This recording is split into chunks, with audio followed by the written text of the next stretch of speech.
여러분, 인류의 역사 속에서 단 한 번도 포기하지 않고 해왔던 질문이 한 가지가 있습니다. 어떤 질문이 있을까요? 인류는 계속해서 이 질문을 했습니다. 어떤 질문일까요?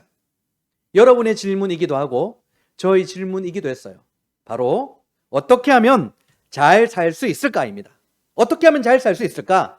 이것은 부자가 되는 것을 말하는 게 아니고요. 더 깊은 의미로 다가가면 어떻게 하면 죽지 않고 계속 살 수 있을까? 오랫동안 살 수 있을까라는 질문이었어요. 시대가 바뀌어도 왕이든 학자든 그리고 평범한 사람이든 이 죽음의 문제 앞에서 모두가 똑같이 고민했다라는 말입니다. 먼 옛날부터 사람들이 남긴 기록 속에서도 이 죽음의 문제를 해결하기 위해서 사람들이 발버둥을 쳤다라는 것을 우리가 알 수 있는데요. 인류가 남긴 가장 오래된 문학 작품 가운데 길가메시 서사시라는 책이 있어요. 길가메시는 최고의 왕이었습니다. 절대 권력을 가진 왕이었어요. 강하고 위대한 왕이었죠. 업적도 대단했고 누구도 함부로 할 수 없는 그런 왕이었어요. 그런데 어느 날 자기와 함께 곁을 지키던 친구 엔키두가 죽고 말아버리는 것입니다. 그때 길가메시가 한 가지 깨닫게 되었어요.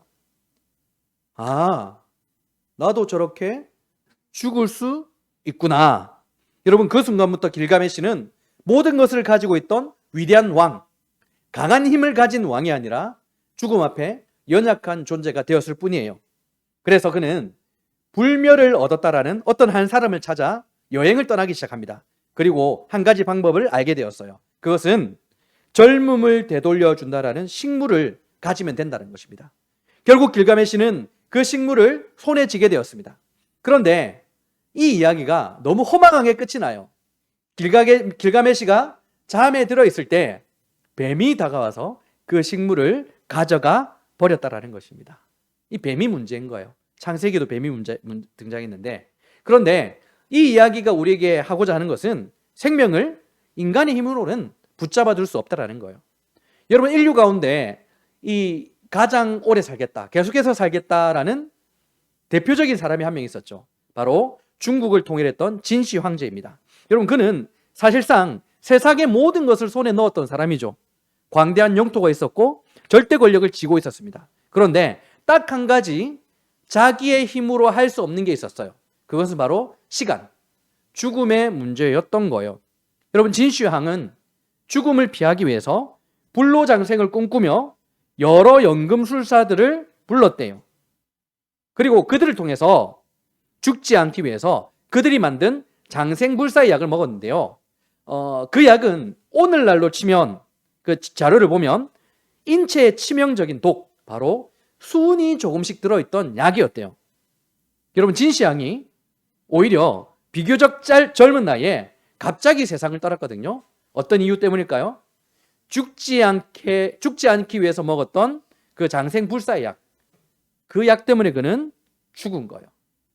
죽음 앞에서도 이 절대 권력자인 그 사람도 무력한 사람, 연약한 존재일 뿐이었어요. 중세 유럽에서도 이 연금술사들은 신에게 도전했어요. 신의 존재를 인정했지만 신의 때를 내가 기다리지 않겠다. 그러니까 시간을 내 마음대로 조절을 한번 해보겠다라는 연금술사의 이런 도전들이 있었어요. 그런데 성공했을까요? 성공하지 않았을까요? 성공하지 않았어요. 지금 현대도 마찬가지입니다. 여러분, 현대인들은 사실 노골적으로는 영생을 얻겠다라는 말을 사용하지는 않죠. 어떤 말을 할까요? 건강, 수면, 노화관리, 그리고 이런 말도 있더래요. 안티에이징, 오래 서 있기, 오래 쓰기. 한마디로 죽음을 정복하겠다라고 말하진 않지만 이 죽음의 그림자를 최대한 우리 인생에서 뒤로 미루려는 그런 노력들은 현대에서도 계속되고 있다는 말입니다. 사실 지금의 기술로 인간의 수명이 는 거는 사실이죠. 의료기술은 눈부시게 성장했어요. 평균 수명도 많이 늘었다라는 것입니다. 자, 그런데 현대의 기술이 인간의 수명을 이제 늘려줬는데 사실 이 삶의 조건들은 나아졌는가라는 부분에 대해서는 의문이 생겨요. 혹시 우리가 이런 문명을 즐기고 있고 더 나은 문명 가운데 있는데 사람들의 불안이 더 많아진 것은 아닐까? 이렇게 애쓰며 살아가고 있는데 과연 나는 지금 잘 살고 있는가? 이런 질문이 생겨요. 여러분, 잘 살고 계십니까? 여러분 행복하게 살아가고 계세요? 하나님께서 주시는 마음, 하나님께서 주시는 그 감격으로 날마다 기뻐하는 그 삶을 살아가고 있느냐는 말입니다.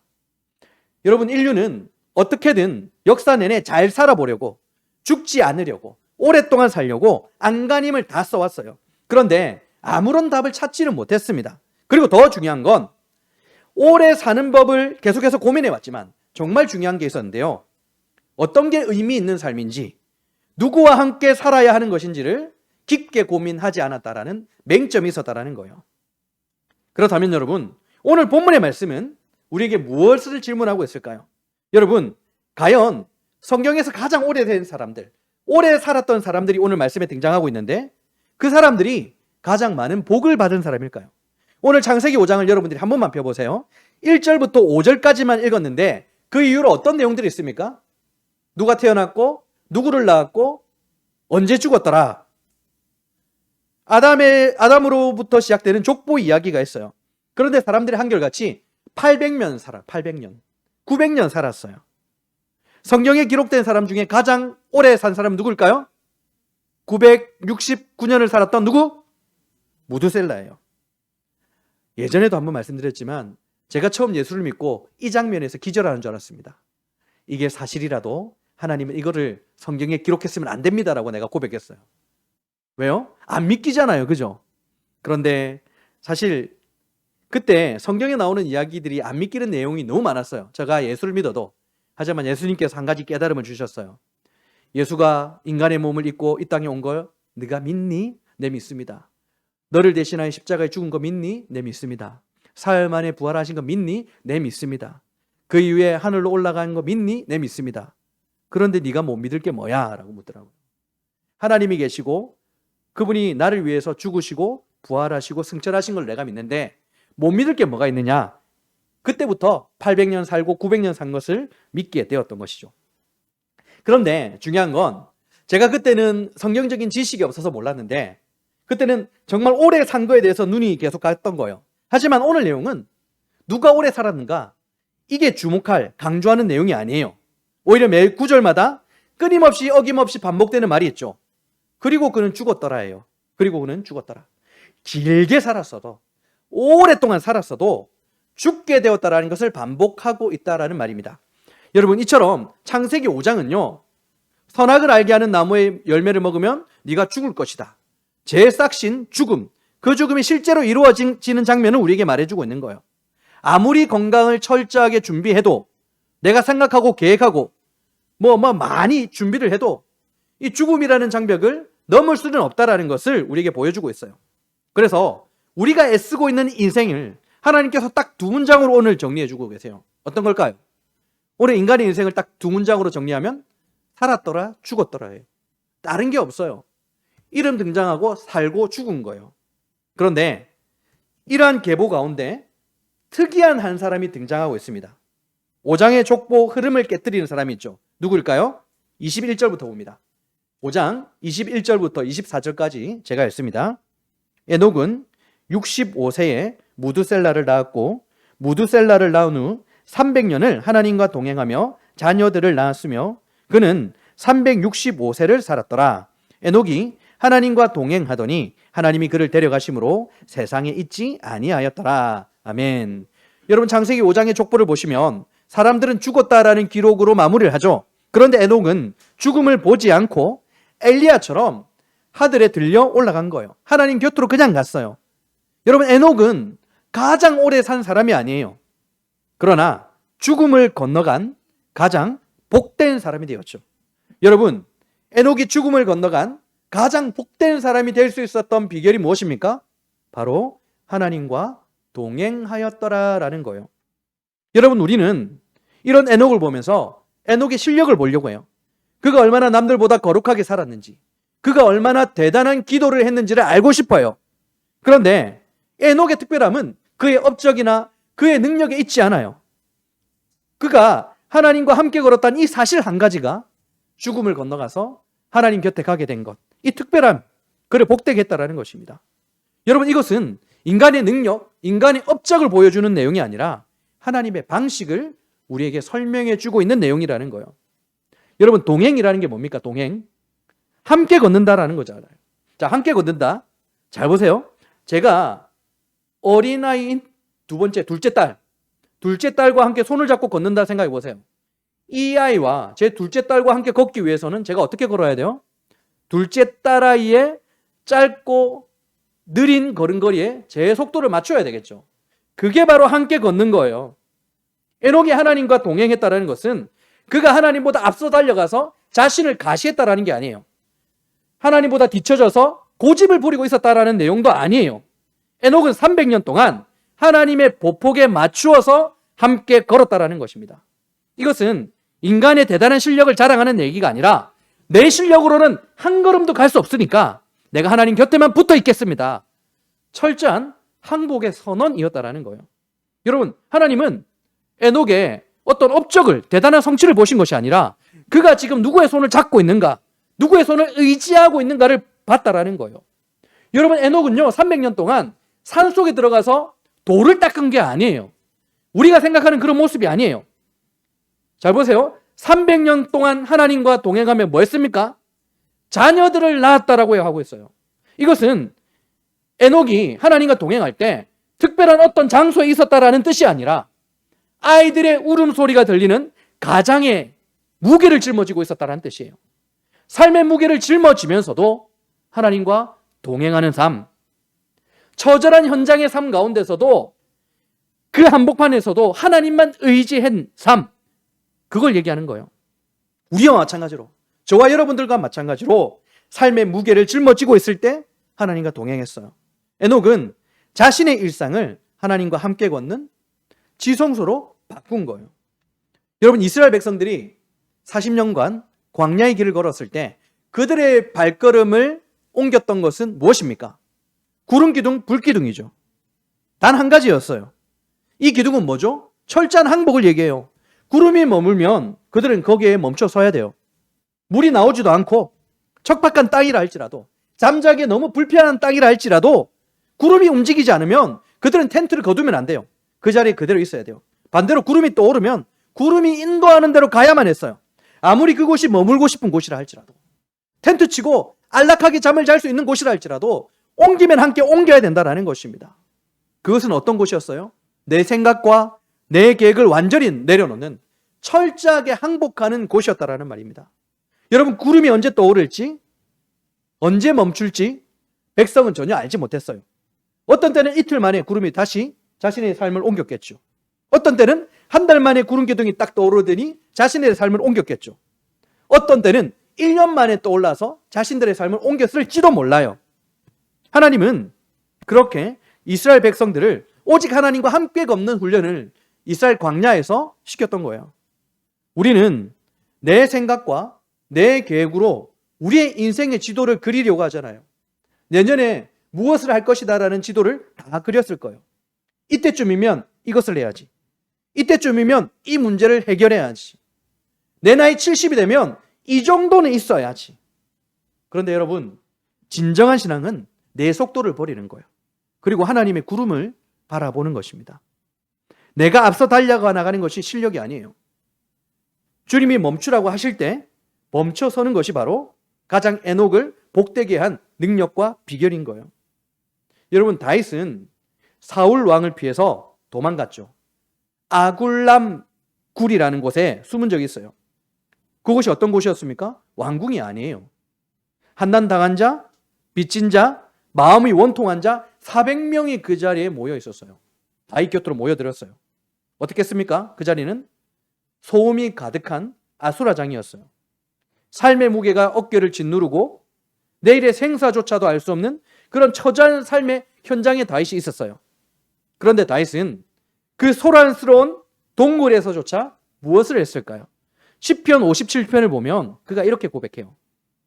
하나님이여, 내 마음이 확정되었고 내 마음이 확정되었사오니 내가 노래하고 내가 찬송하리이다. 여러분, 이게 어떤 고백입니까? 다윗은 그 비참한 일상의 현장 속에서도 하나님을 만나는 지성소로 바꾸어 버리는 거예요. 그는 도망치는 발걸음 속에서도 하나님의 보폭에 자신의 발걸음을 맞춘 거예요. 사울을 죽일 기회가 있을 때도 마찬가지였죠. 자신의 생각으로 문제를 해결하려고 하지 않았어요. 하나님의 걸음, 하나님의 때를 기다렸던 거예요. 여러분, 우리의 지성소가 어딜까요? 여러분들의 지성소가 어딜까요? 아이들의 울음소리가 들리는 거실일 거예요. 업무 스트레스가 심한 사무실, 현장, 막막한 경제적 현실이라는 동굴일 거예요. 그런데 바로 그것이 하나님과 동행할 수 있는 지성소라는 거예요. 여러분, 우리가 대단한 업적을 남겨야만 하나님께서 만나주시는 게 아니에요. 삶의 무게를 짊어진 채로 하나님, 저는 하나님 없으면 한 걸음도 옮기지 못합니다. 이런 고백을 하는 자리가 바로 주님의 손을 잡는 자리예요. 그 자리가 가장 복된 지성소, 에녹처럼 복된 삶을 살 수 있는 자리라는 거예요. 창세기 5장은 아담의 족보라고 되어 있죠. 그런데 여러분, 엄밀히 말하면 셋의 족보라고 할 수 있어요. 왜냐? 가인이 없잖아요. 그런데 4장을 보시면 이미 가인의 족보가 나와 있어요. 그러면 4장에 가인의 족보가 있고 5장에서 아담 이후로 셋으로 넘어가는데 왜 가인이 빠졌을까요? 왜 따로 구분했을까요? 이유는 바로 결정적인 차이가 있는 거예요. 여러분, 가인의 족보는 하나님과 함께 하지 않는 길을 택한 자들의 이야기예요. 그리고 오늘 셋의 족보는 하나님과 함께한 자들의 이야기가 기록되어 있어요. 두 족보, 즉 하나님과 함께 걷지 않고 스스로 하나님이 되어 살아가는 자들과 하나님과 함께하며 하나님께 항복하여 하나님과 함께하는 자들의 족보의 기록인데, 여러분, 결정적인 차이가 무엇일까요? 결정적인 차이는 오늘 가인의 족보와 셋의 족보에 동명이인이 나옵니다. 누굴까요? 동명이인. 가인의 족보와 셋의 족보에 나오는 동명이인이 있습니다. 그의 이름은 바로 라멕입니다. 라멕. 여러분, 이들은 이름이 같아요. 그런데 그들이 걸어간 그 길은 하늘과 땅의 차이예요. 이 두 라멕 사이에서 오늘 사는 저와 여러분께 하나님께서 이런 질문을 해요. 당신은 당신의 능력만 믿고 살 것입니까? 아니면 하나님의 은혜를 붙들고 살 것입니까? 이 두 라멕을 통해서 우리에게 하나님께서 질문하는 거예요. 여러분, 어떻게 살고 싶으세요? 우리의 능력, 우리의 힘으로 여러분의 삶을 개척하고 싶습니까? 그게 바로 4장 가인의 족보였잖아요. 문명의 시초가 되었잖아요. 하나님 없는 삶, 내가 내 스스로 이것을 이루어 보겠다. 그래서 퉁소의 시초가 되고 무슨 기술의 시초가 되지 않습니까? 그런데 오늘 셋의 족보는 어때요? 하나님과 동행한 자들의 삶이라는 거예요. 자, 이게 어떤 차이가 있는가? 먼저 가인의 후손인 라벡, 그는 철저히 하나님을 배격했어요. 하나님을 부인하고 하나님을 거절하고 내가 하나님이 되어 살아가는 자들의 모습을 우리에게 보여주고 있어요. 창세기 4장 23절과 24절입니다. 라멕이 아내들에게 이르되 아다와 실라여 내 목소리를 들으라. 라멕의 아내들이여 내 말을 들으라. 나의 상처로 말미암아 내가 사람을 죽였고 나의 상함으로 말미암아 소년을 죽였도다. 가인을 위하여는 벌이 7배 1진데 라멕을 위하여는 벌이 77배 1이로다. 아멘. 여러분, 가인의 후손 라멕이 뭘 자랑합니까? 힘을 자랑해요. 자기의 힘을 과시하면서 살인했다라는 것을 무용담으로 떠들고 있습니다. 그리고 나를 해치는 자는 벌을 77배나 받게 될 것이다. 이게 어떤 말입니까? 하나님이 가인처럼 갚아주지 않아도 돼. 내가 내 힘으로 복수할 거야. 내가 내 힘으로 이 모든 것을 다 해낼 거야 라는 선언인 거예요. 오늘날 우리가 하는 생각과 너무 똑같아요. 당하고 살지 마라. 상처받으면 반드시 갚아줘라. 네가 힘을 길러서 무시받지 말고 살아라. 똑같잖아요. 가인의 후손 라멕은 자신의 주먹을 믿고 스스로 왕이 되었지만 그 끝은 뭡니까? 그 끝, 폭력이에요. 그리고 언제나 자신을 지켜야 되는 불안이에요. 하나님 없는 지옥이 되어버렸어요. 그런데 오늘 셋의 후손인 라멕은 어땠을까요? 창세기 5장 28절 29절입니다. 이 라멕은 셋의 후손이죠. 182세에 아들을 낳고 이름을 노아라 하여 이르되 여호와께서 땅을 저주하심으로 수고롭게 일하는 우리를 이 아들이 아니하리라 하였더라. 아멘. 가인의 후손 라멕은 나를 건드리면 죽여버릴 거야 라고 소리쳤지만 셋의 후손 라멕은 우리는 너무 연약합니다. 주님, 이 수고로운 인생을 주님이 위로해 주셔야 됩니다 라는 이름을 지은 거예요. 그 이름이 뭐라고요? 노아인 거예요. 가인의 후손 라멕은 자신의 힘을 과시했지만 셋의 후손 라멕은 자신의 한계를 인정하는 무릎을 가지고 있었던 거예요. 여러분, 이게 패배자의 넋두리로 보입니까? 아니죠. 하나님 앞에 철저한 항복이자 겸손한 믿음인 거예요. 믿음. 내 실력으로는 이 저주받은 땅에서 어떻게든 이 무게를 견디며 살아갈 수 없으니까 오직 하나님만이 주실 수 있는 참된 안식을 구하는 모습, 이게 바로 셋의 모습, 셋의 후손의 모습, 철저히 항복하며 하나님과 동행하는 자들의 모습이런 거예요. 여러분, 이스라엘 초대왕 누구입니까? 사울이죠. 그는 가인의 후손 라멕을 가장 많이 닮은 사람이었어요. 그는 왕이라는 실력이 있잖아요. 누구보다 큰 키와 외모를 가졌어요. 장동건 저리 가라 했어요. 차은우라 해야 돼요. 요즘은 차은우. 하지만 그는 하나님과 함께 걸어가는 보복을 거절했죠. 스스로 왕이 되려고 했잖아요. 그때 어떻게 됐습니까? 가인의 후손 라멕과 같은 도끼와 불안과 폭력이 가득한 삶을 살 수밖에 없었어요. 사울은 자신에게 상처를 줬다라고 생각하는 다윗을 죽이기 위해서 창을 던졌잖아요. 평생을 허비했어요. 라멕이 나를 상하게 한 소년을 내가 죽였다라고 떠벌린 것처럼 사울 역시 창을 던져 나에게 상처를 준 저 다윗을 죽여버리겠다고 했단 말이에요. 77패로 갚아주겠다라는 라멕의 강기가 지금 사울에게 그대로 녹아있는 거예요. 하지만 여러분, 스스로를 지키기 위해서 칼을 휘둘렀던 사울의 마지막은 어떻습니까? 그 영혼이 피폐해져 버렸어요. 더 깊은 영적 지옥으로 떨어졌어요. 스스로 하나님이 되어서 나 자신을 보호하려 했을 때 인생의 결국, 사울의 마지막의 결국이 무엇입니까? 편한 잠을 자지 못했어요. 악신에게 시들리는 밤을 보냈던 거예요. 악신에게. 반면에 다윗은 어땠습니까? 다윗은 셋의 후손인 라멕의 길을 따랐잖아요. 다윗에게도 사울을 단칼에 죽여버릴 기회가 있었습니다. 그러나 그는 사울 왕의 옷 끝자락만 잘랐잖아요. 엔게디 동굴에서 사울의 옷자락을 자르면서 죽일 수 있었는데 자르면서 포기했어요. 그때 다윗의 부하들이 말했습니다. 드디어 기회가 왔습니다. 당신에게 상처를 준 사람에게 갚아줄 기회가 왔습니다. 가인의 후손 라멕이 될 기회가 있었던 거예요. 그러나 다윗은 그 칼을 거절했어요. 왜입니까? 복수는 내 손에 있지 않고 하나님께 있기 때문에, 하나님의 손에 있기 때문에, 하나님을 믿고 하나님과 동행한 거예요. 셋의 후손 라멕이 아들의 이름을 노아라고 지으면서 하나님의 위로를 구했던 것처럼 다윗은 그 좁고 어두운 동굴에서 스스로 하나님이 되기를 거부했던 거예요.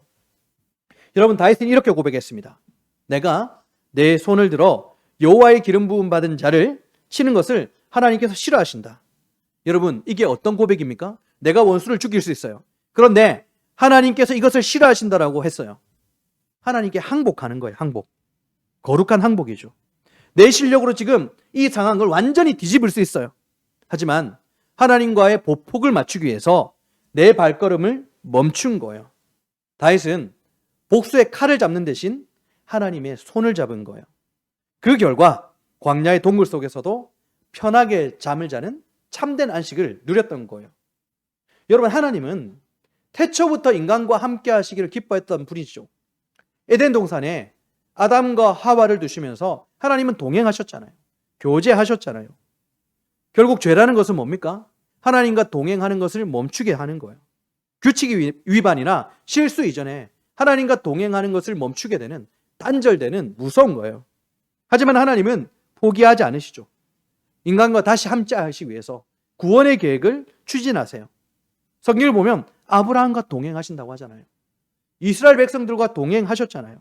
그리고 마침내 예수 그리스도 안에서 다시 우리와 함께 걷기 위해 우리에게 초대하시잖아요.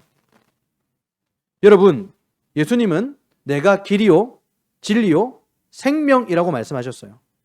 길을 잃고 죽음 앞에 서 있던 우리에게 예수님 자신이 동행의 길, 생명의 빛, 생명의 능력이 되어 주신 거라고 말하고 있어요.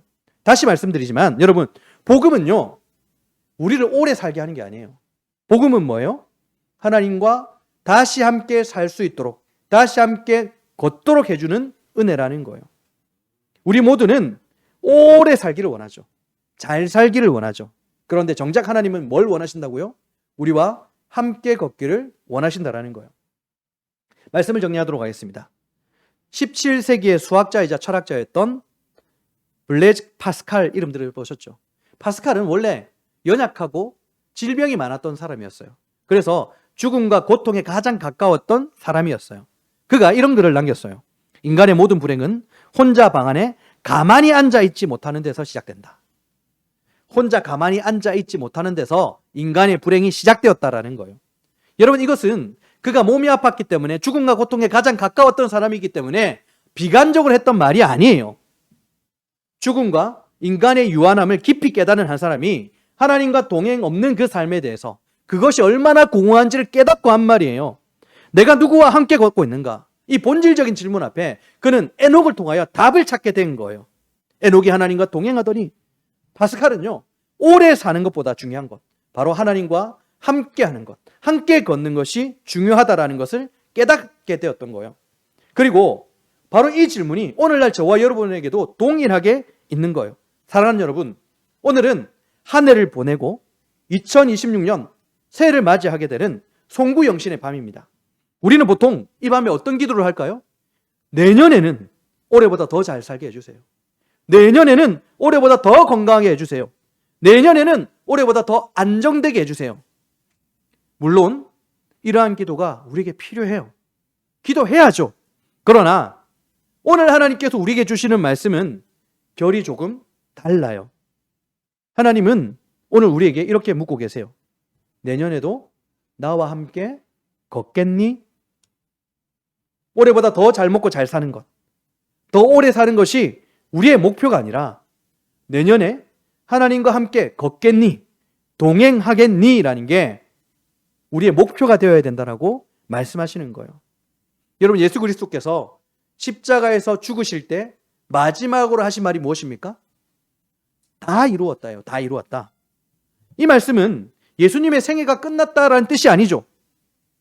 이제 저와 여러분들은 더 이상 혼자가 아니라, 그래서 혼자 버티지 않아도 돼, 하나님과 함께하면 돼라는 선언이었어요.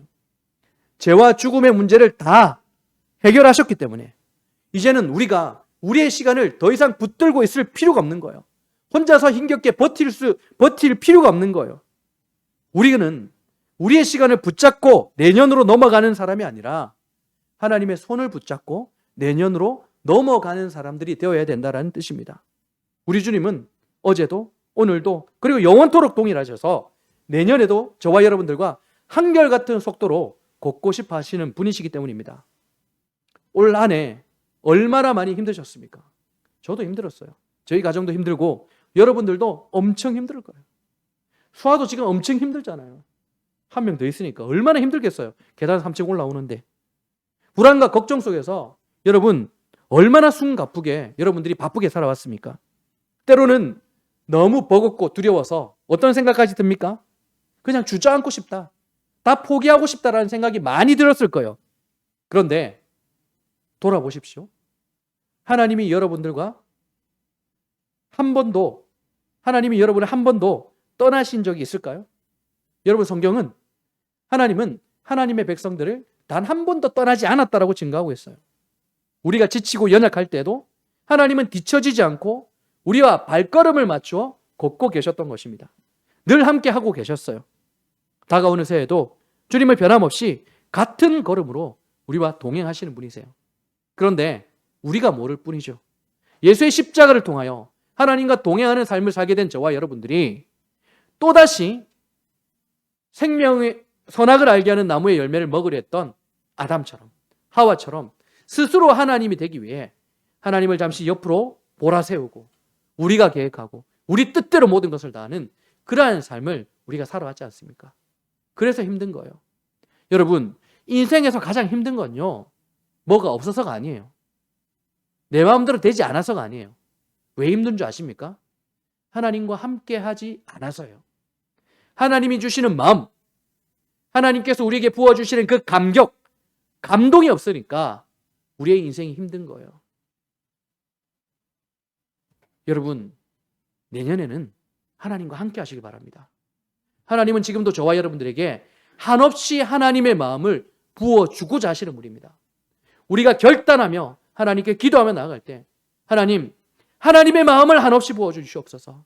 그리하여 하나님의 뜻이 무엇이든 간에 하나님의 마음이 내게 한없이 부어지면 내가 1분 1초도 빠짐없이 하나님께서 내게 부어주시는 그 감격으로 살아간다면 남들보다 덜 가져도 남들보다 더 아파도 나는 행복하게 살아갈 줄로 믿습니다. 이 고백이 있어야만 우리는 하나님과 동행하며 진정으로 기쁜 삶을 살 수 있는 것, 바로 에녹처럼 복된 삶을 살 수 있을 것입니다. 여러분, 우리는 달력을 넘구어서 내년을 맞이하는 사람들이 아닙니다. 바로 하나님의 손을 붙잡고 내년으로 넘어가는 사람들입니다. 오늘 이 시간 하나님께서 저와 여러분들과 함께 하시며 저와 여러분들의 손을 잡길 원하시는 그 하나님 앞에 내 삶의 모든 것을 내려놓고, 하나님, 나는 연약합니다. 하나님, 나는 항복하겠습니다. 내가 바라던 모든 계획들, 모든 생각들도 다 내려놓고 오직 한 분님, 하나님 한 분 바라보며 하나님께서 인도하시는 그 길 따라 그 보폭을 맞추어서 한 걸음 두 걸음 걸어갈 수 있도록 도와주시옵소서. 느린 걸음이라 할지라도, 남들이 보면 답답한 걸음이라 할지라도 그것이 내게 주신 하나님의 최선임을 믿습니다라고 고백할 수 있는 저와 여러분들이 될 수 있기를 우리 주님의 이름으로 축원드립니다.